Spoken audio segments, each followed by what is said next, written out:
നമസ്കാരം. Raf talk മലയാളത്തിലേക്ക് അവർക്കും സ്വാഗതം. ISLലെ ആദ്യ മത്സരത്തിൽ കേരള ബ്ലാസ്റ്റേഴ്സ് മോഹൻ ബഗാൻ സൂപ്പർ ജയൻസിനോട് പരാജയപ്പെട്ടെങ്കിലും ആ കളിയിലെ ബ്ലാസ്റ്റേഴ്സിൻ്റെ ബ്രൈറ്റ് സ്പോട്ട് എന്ന് പറയുന്നത് കെവിൻ യോക്കിൻ്റെ പ്രകടനം തന്നെയായിരുന്നു. അദ്ദേഹം ഇപ്പോൾ ഒരു പ്രതികരണം തൻ്റെ ആദ്യ കളിക്ക് ശേഷം നടത്തിയത് വലിയ രൂപത്തിൽ വൈറലായി മാറിയിട്ടുണ്ട്. അതിൽ അദ്ദേഹം പറയുന്നുണ്ട്, വളരെ അഭിമാനമുണ്ട്, ടീമിനായിട്ട് ആദ്യ മിനിറ്റുകളൊക്കെ കളിക്കാൻ പറ്റി. റിസൾട്ട് പക്ഷേ ഫ്രസ്ട്രേറ്റിംഗ് ആണ്, എന്നാൽ പോലും പ്രിയപ്പെട്ട ആരാധകരുടെ നിങ്ങളുടെ സപ്പോർട്ടിന് ഞാനൊരു ഹ്യൂജ് താങ്ക് യു, ഒരു വലിയ നന്ദി അറിയിക്കുകയാണ് എന്നാണ് അദ്ദേഹം പറയുന്നത്. അദ്ദേഹം തന്നെ സോഷ്യൽ മീഡിയ പ്ലാറ്റ്ഫോമുകളിലൂടെ പ്രതികരിക്കുന്നു. അദ്ദേഹം പറയുന്നത്, തീർച്ചയായിട്ടും നമുക്ക് കിട്ടിയ റിസൾട്ട് ഫ്രസ്ട്രേറ്റിംഗ് റിസൾട്ടാണ്, പക്ഷേ ടീമിൻ്റെ കാര്യത്തിൽ ഞാൻ വളരെയധികം അഭിമാനം കൊള്ളുകയാണ്. അതോടൊപ്പം തന്നെ എൻ്റെ ഫസ്റ്റ് മിനിറ്റ്സ് ടീമിന് വേണ്ടി കളിക്കാൻ വേണ്ടി കഴിഞ്ഞു.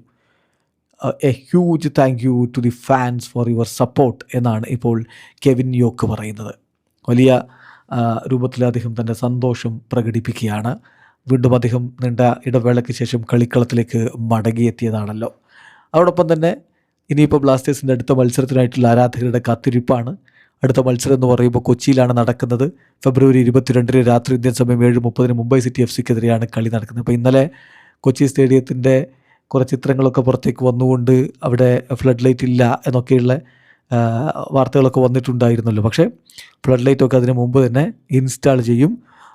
പിച്ച് എന്തായാലും വളരെ ഫൈനായിട്ടാണ് ഇപ്പോൾ കാണാൻ കഴിയുന്നത് എന്നുള്ളതാണ് ഏറ്റവും പുതിയ ദൃശ്യങ്ങളിൽ നിന്ന് മനസ്സിലാക്കാൻ പറ്റുന്നത്. Pitch looks fine. അതുപോലെ തന്നെ ലൈറ്റ്സ് കമ്മിങ് ഡേയ്സിൽ ഇൻസ്റ്റാൾ ചെയ്യും. എല്ലാം സെറ്റാകും. മുംബൈ സിറ്റി FC-ക്കെതിരെ മികച്ച ഒരു പോരാട്ടം നമുക്കവിടെ കാണാൻ പറ്റുമെന്ന പ്രതീക്ഷയോടുകൂടി നമുക്ക് കാത്തിരിക്കാം. വീഡിയോ അവസാനിക്കുന്നു. ഫുട്ബോൾ ലോകത്തെ കൂടുതൽ വിശേഷങ്ങളുമായി റാഫ് ടോക്സിൽ എത്താം.